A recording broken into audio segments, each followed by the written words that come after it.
Bonjour à tous et bienvenue dans cette nouvelle revue de presse d'amourduclient.com. Aujourd'hui, j'ai choisi deux articles pour vous. Un premier article sur la réunionite. C'est important en ce moment. Il y a eu tout un passif avec le Covid, on a fait beaucoup de réunions, tout se passait par réunion. Maintenant on est de plus en plus à devoir aller sur le terrain pour se différencier. Comment on organise des réunions efficaces pour passer le moins de temps possible là-dedans et avoir du temps pour aller voir nos clients.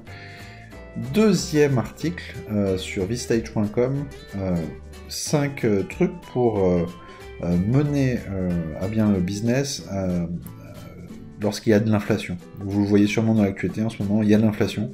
Pour les commerciaux, c'est toujours dire, parce qu'il va falloir défendre les prix, il va falloir augmenter les prix, au moins au niveau de l'inflation. Donc c'est intéressant de lire des articles sur ce sujet-là. Comme d'habitude, vous retrouvez les liens dans la description de la vidéo. Donc il suffit de cliquer en bas et vous aurez les liens. Et on parcourt ensemble rapidement ces emails. Donc le premier article, Réunionite, 9 conseils pour optimiser vos réunions et votre agenda.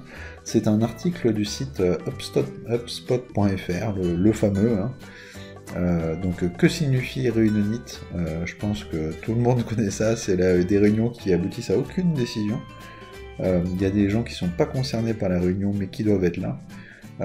Et puis des gens qui petit à petit font deux choses en même temps pendant la réunion.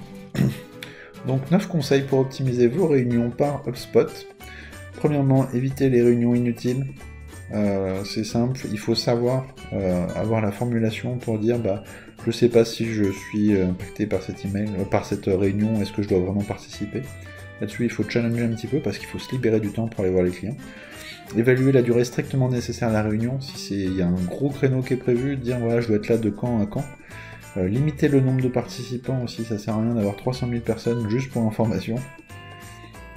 Organiser scrupuleusement le calendrier, le calendrier de la réunion, et puis le calendrier en général, réserver du temps entre deux réunions, bon d'accord, c'est quand on enchaîne des réunions, mais après voilà, pendant la réunion, il faut quand même cadencer, avoir un agenda qui est bien rythmé.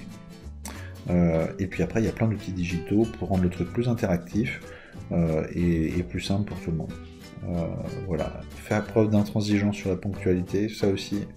Enfin, dans le numérique, il n'y a pas photo, on ouvre la session et puis au bout d'un moment, c'est fini. Utiliser la technique Pomodoro pendant la réunion. Donc c'est avec un minuteur, bon, c'est particulier, vous pouvez vous renseigner. Dynamiser la réunion, ça c'est super important, vous l'avez appris avec le Covid, avec la télévente entre guillemets, où il faut vraiment mettre de l'énergie lorsqu'on est en vidéo par rapport au présentiel. Et puis après, une auto-évaluation régulière, il faut faire le point là-dessus, se dire comment je gère mes réunions et comment j'arrive à baisser mon temps passé en réunion. Donc comme d'habitude sur HubSpot, c'est un article bien complet et puis c'est intéressant.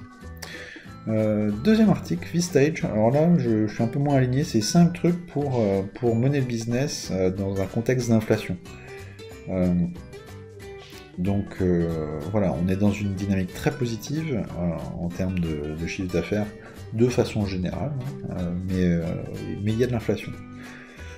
Les conseils, c'est ne jamais gâcher une bonne crise. Donc une crise, ça veut dire qu'il y en a qui vont mal gérer, il y en a qui vont bien gérer l'inflation, donc il faut bien se poser pour voir comment se différencier par rapport aux concurrents et en sortir la tête haute.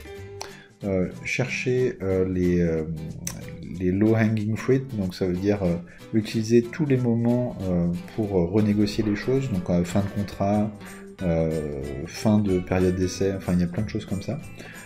Être ouvert aux opportunités, notamment pour les financements, des choses comme ça. Enfin, ça c'est plus par rapport au CEO que le commercial.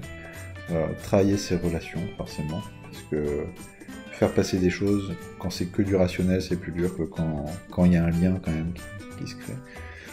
Et puis, là ils disent qu'il faut reconsidérer les salaires des employés, notamment en étant transparent sur les salaires. Je ne sais pas trop le lien avec l'inflation, mais bon voilà, je vous laisse parcourir l'article. Je vous mets le lien dans la description, je vous souhaite une bonne journée, et puis bonne vente, à bientôt.